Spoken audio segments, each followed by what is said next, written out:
welcome back once again to a shitload of sports. Being joined once again by the man himself, Keefus. With the beard. With the it's catchy. Fuzz, yeah. It's well, mine started as peach fuzz and then it grew into a full-fledged erection. My kids tried to eat my face. They thought it was it looks like chocolate sprinkles on my face. Oh Jesus! Yeah. Jimmy's in Pennsylvania. Jimmy's, yes, they a little Jimmy's, but baseball. We did a preview and all of that stuff, and I'm sure we'll tap back into that as well. But as we record this today, there is like 5 days left in the regular season.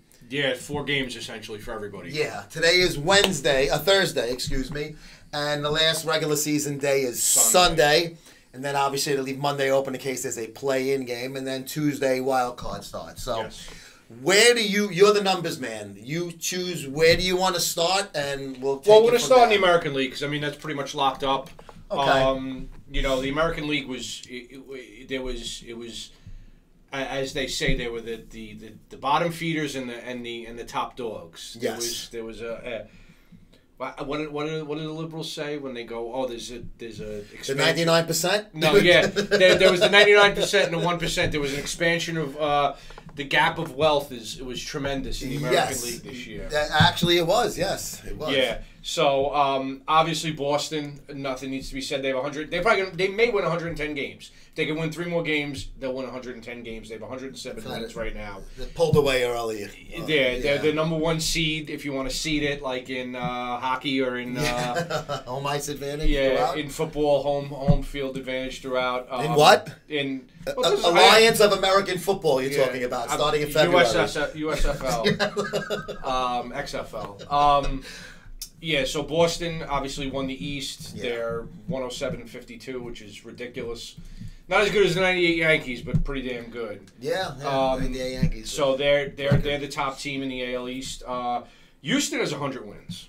2 years in a row, defending World Series champions. You know, and their staff is something else. People don't realize Dallas Keuchel off year 12-11, 12-10. Playoff time. Charlie Morton stepped it up. Fucking Verlander had a great year. Verlander had another Verlander. I always say Verlander. Lance McCullers Jr. had a great year. Your favorite guy. Yeah, fuck him. Thumbs down. And the Astros are going to have a lot. Everybody's talking Boston right now because they had a great regular season.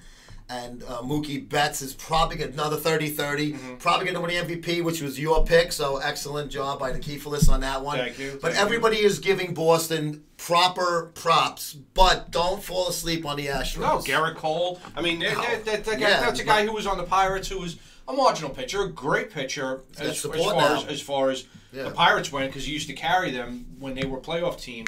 Yeah. But now, I mean, he's otherworldly. And big pickup. Yeah. Quiet, but big pickup. Their problem is obviously their bullpen. They don't really have a closer. They went and got Asuna from Toronto, serving out that suspension. You know, question is, what is he going to be like in the playoffs? He never really had a playoff experience because Toronto, you know, he's young. Yeah. Cleveland pretty much ran away. I mean, there was great year. No one else in the Central. Tribe had They're a great team. Minnesota was their closest rival with only 73 wins. And Cleveland's going to win 91, 92 games. So they have 89 right now, which just leaves us with the wild card, which is the Yankees at 97 wins, a wild card team, and Oakland 96. Right now, the Yankees' magic number is 2.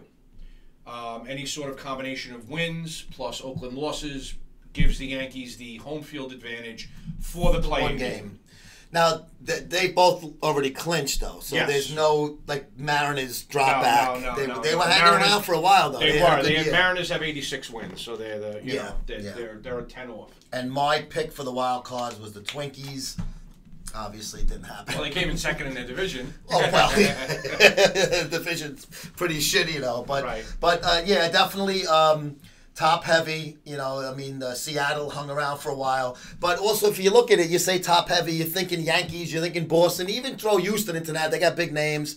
But then Oakland, out of nowhere, second half. They went on a tear. The Oakland and Seattle, and even Tampa Bay. Tampa Bay had a really good second half. I mean, come on now. If Tampa Bay was in the Central, they'd be 1 game out. And they traded away Archer. Mm-hmm. They were sellers at the deadline. So, there were teams that are usually also-rans and second-rate teams and, you know, kissing your sister kind of things that played really well, but thankfully in baseball there is a limited amount of postseason spots. It's not like hockey and basketball where pretty much everybody makes it. And you got the best of the best going in the playoffs. But if you're a fan of one of those other teams, you got to be happy with your season because you hung around there till, you know, the end of August pretty much. Yeah, with mathematical. Well, with Tampa, legitimately I mathematical. think Tampa and Seattle, because Seattle now, mind you, they didn't have Cano for a while due to his suspension. 80 games, you know. I mean, but Oakland is an anomaly. They, you know, Chris Davis, they gave up on him in Milwaukee. And he comes to Oakland, which is not exactly Camden Yards. No, it's and, you know, he's a big right-handed hitter, and he's hitting 40, 45 bombs every season. Guy's an animal, yeah. Guy's he's striking out 200 times, but, I mean, that's the game today. That's what you get with power hitters, yeah. That's the game today, too. Yeah. So right now you got, okay, let's just say Yankees and Oakland at the stadium. At the stadium. We don't know pitching matchups yet. We're not going to start to speculate. It doesn't make sense to do that. I mean, I like the Yankees. You're going to have to go with the Yankees on that one, just because they're home, just because they can shorten the game to a 5-inning start game, possibly even 4, and just hit that bullpen. And if that bullpen's hitting on all cylinders, that's a win. Yeah, well, the Yankees pen is great. And I just thought of something. We're actually going to split this into 2 episodes, and we'll put them both up same time. We'll just do the AL on this one, and then we'll pick up and we'll do the senior circuit in the next one. But I like the Yankees to win, so that means they would go to Boston for the DS because Boston would play the best, the winner of the wild card because they had the top record, which kind of... You'd like we were talking about this another day, you want to see that in the CS because that would be the most fun to watch. But with Cleveland and Houston, you know, definitely no slouches anywhere. I mean, to me, you had picked Boston to win the Yankees wild card. I had it reversed. So you, again, Keith was right. So I had Yankees winning in Boston wild card, but we both were pretty much sure that those were your top 2 teams in the AL. And it looks like that's pretty much the way it turned out to be, regardless of wild card or division, just because they were in the same division. Yankees and we'll look at crystal ball at Yankees at Boston. What do we got? It's a tough one.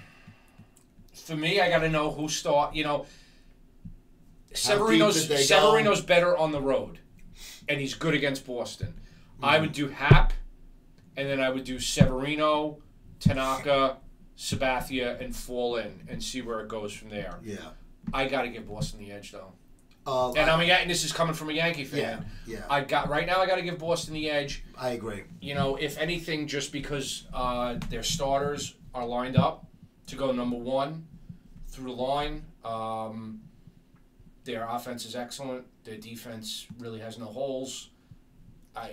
Unfortunately, the Yankees' pitching is always a question mark. But the Yankees can win. The Yankees can sweep because the Yankees did dominate the Red Sox in the beginning of the season. Yeah. The Yankees have very good starters. Right. Like you mentioned, the bullpen is one of the best in the game, not just in the league.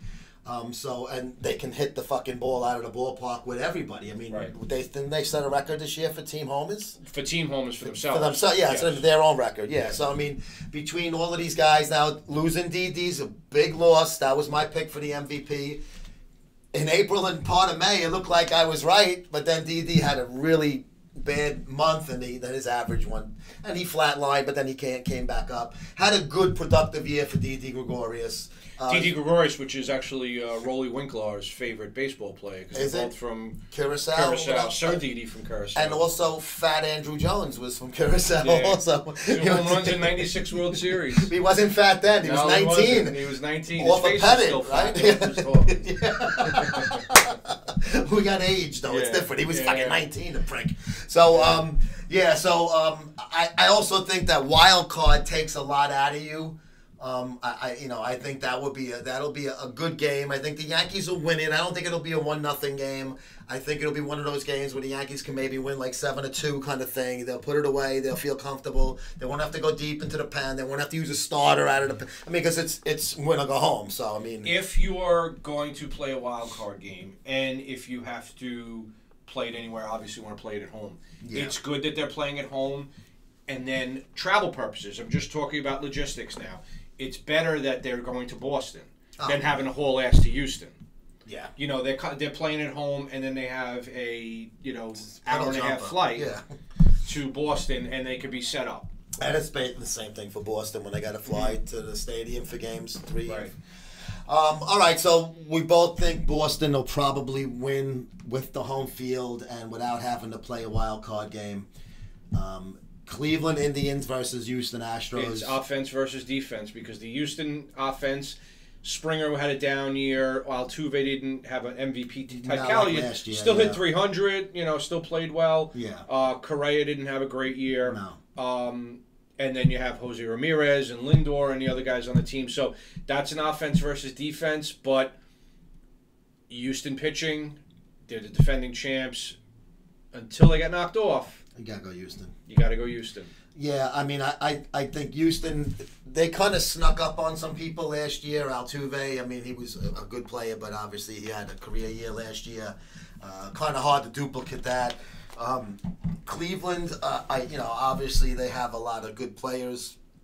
I just think, that pitching staff for the Astros, that's a hard thing to crack. So let's just say now we got Houston and the Sox. That is a great... Now, Yankee Sox would have been better for obvious reasons, but Houston Sox, not a bad consolation prize for American League fans. No, and what the Sox can do here is get to the weakness of Houston, which is clearly their bullpen. I think if the Sox can knock out, maybe not Verlander, but if they can get to Garrett Cole, if they can get to Charlie Morton, any one of those players, Dallas Keuchel, who has kind of had an off year. Yeah, those are their four guys. If they can knock any of those guys out early, that's their game. Yeah. If they can take that game and, Look at Boston's staff, though. Yeah, I mean, they're Price loaded. Price is a problem for the Yankees. Got to prove himself in the playoffs. Yeah. But other than that, they're really good, and their bullpen's not terrible, Boston, and it's not the Yankees' bullpen, but it's not. That Kimbrel, that's intimidating. That.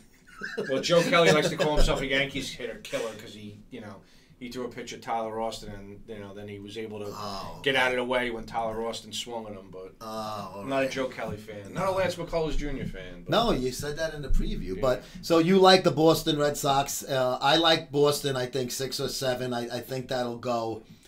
It'll go far. I think the home field is a huge plus to play in Fenway. That's it's a great stadium, and the fans are just out of fucking. And it's a very awesome both stadiums are very similar with the short left field. Weird. You have the weird Crawford boxes, I believe they're called, in left field in Houston, and then you have the obviously Green Monster. Yeah.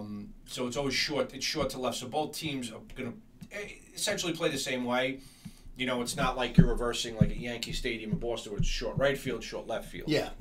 No, definitely. And both, even though Houston got rid of the stupid hill in center field, it still has a weird shape to it. So it's kind of a retro-ish shape, like the way the old stadiums are, like a Fenway Park. But it's like a Shibe Park, kind of. Kind of like a Shibe Park, yes. Freaking Connie Mack Stadium.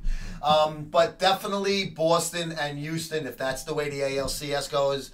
I like Boston to make it to the Fall Classic. Keithus agrees. Yeah. And we're going to see how much more interesting National League because there's a division still up for grabs. There's wild card spots up for grabs.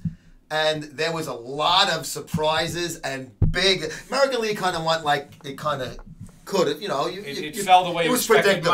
Minus the A's. Yeah. There was a few surprise teams, but we're talking about a wild card team. The division's pretty much everybody. I think you could have picked that in fucking March and been fine with that. The National League. Oh, dogs and cats living together. It's mass hysteria. Phenomenal races that went on all year in the National League, and we are going to talk about just that on the continuation of this episode of A Shitload of Sports. So make sure you click on the link right here showing you where that video is.